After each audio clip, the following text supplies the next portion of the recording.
తులారాశి. చిత్తా నక్షత్రం 3-4 పాదములు, అదేవిధంగా స్వాతి నక్షత్రం 1, 2, 3, 4 పాదములు, విశాఖ నక్షత్రం 1, 2, 3 పాదములు వెరసి తులారాశికి చెందుతారు. ఈ తులారాశి వారికి ఈ సంవత్సరం ఆదాయం 2, వ్యయం 8, రాజపూజ్యం 1, అవమానం 5.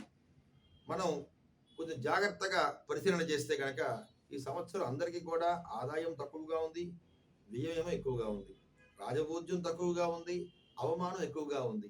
కాబట్టి మొత్తం మీద 12 రాసులు 27 నక్షత్రాలు వారు కూడా జాగ్రత్తగా నడుచుకోవలసినటువంటి కాలంగా ఈ క్రోధనామ సంవత్సరం సూచించబడుతోంది.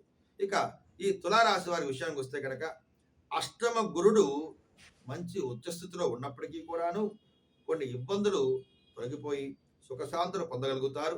అదేవిధంగా విద్యార్థులకు కూడా అనుకూలమైనటువంటి సమయంగా సూచించినప్పటికీ కూడా అప్రమత్తంగా ముందుకు నడుచుకోవాల్సిన పరిస్థితి. ఈ రాశి స్త్రీ పురుషాదులకు దైవిక బలం హెచ్చుగా ఉండడం, ధనం, కుటుంబం, సంపత్తు, పుత్రులకు కారకుడైనటువంటి గురుడు 8వ ఇంట సంచారం చేయడం వలన ఏ పనిలోనైనా కూడా ఆత్మవిశ్వాసంతో ముందుకు సాగేటువంటి పరిస్థితి.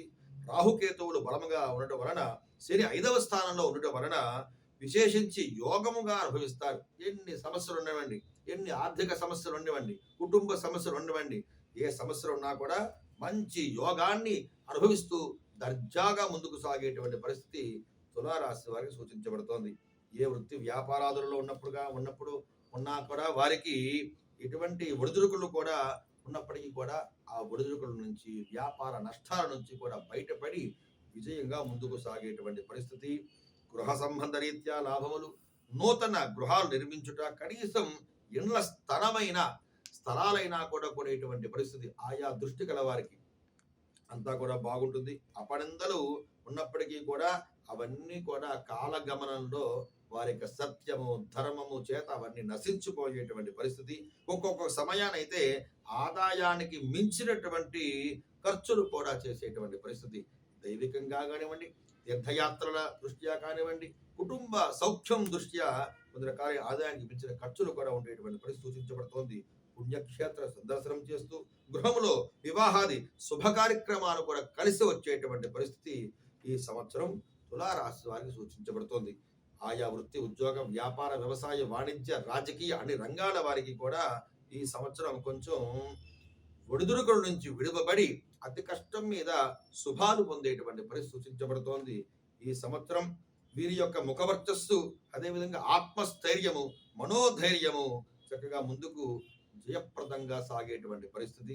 వీరు కూడా తులారాశి వారు ఈ సంవత్సరం కొందరికి అన్ని బాగున్నటి చేత వీరి మీద ఈర్ష్య, అసూయ, ద్వేషము, నరఘోష అధికంగా ఉండుట చేత ప్రతినిత్యము కూడా తల్లిదండ్రులను స్మరించడం, మాతృదేవో భవ, పితృదేవో భవ, ఆచార్య దేవో భవ అన్నట్లుగా ఏ భగవంతుని మనం స్మరించాలి అన్నా, పూజించాలి అన్నా ముందుగా తల్లిని, తండ్రిని స్మరించి వారి నమస్కరించి ముందుకు సాగడం ద్వారా ప్రప్రథమంగా ముఖ్యంగా ఈ తులారాశి వారు, ఏ రాశి వారు, ఏ మనుజుడైనా కూడా ముందుగా తల్లికి నమస్కారం చేయాలి, తల్లికి వందనం చేయాలి, తండ్రికి నమస్కారం చేయాలి. వారి యొక్క అనుజ్ఞ తీసుకుని వారిని స్మరించుకుని ముందడుగులు వేస్తే ఎటువంటి దోషాలైనా కూడా పటాపంచలవుతాయి. అవశ్యంగా తులారాశి వారు కూడా సకల దేవతా స్వరూపమైనటువంటి గోమాతను పూజించడం, గోవుకి తగిన గ్రాసాన్ని అందించి పరమేశ్వర ఆరాధన చేస్తూ ముందుకు సాగడం ద్వారా ఈ సంవత్సరం సకల శుభాలు పొందగలుగుతారు తులారాశి వారు.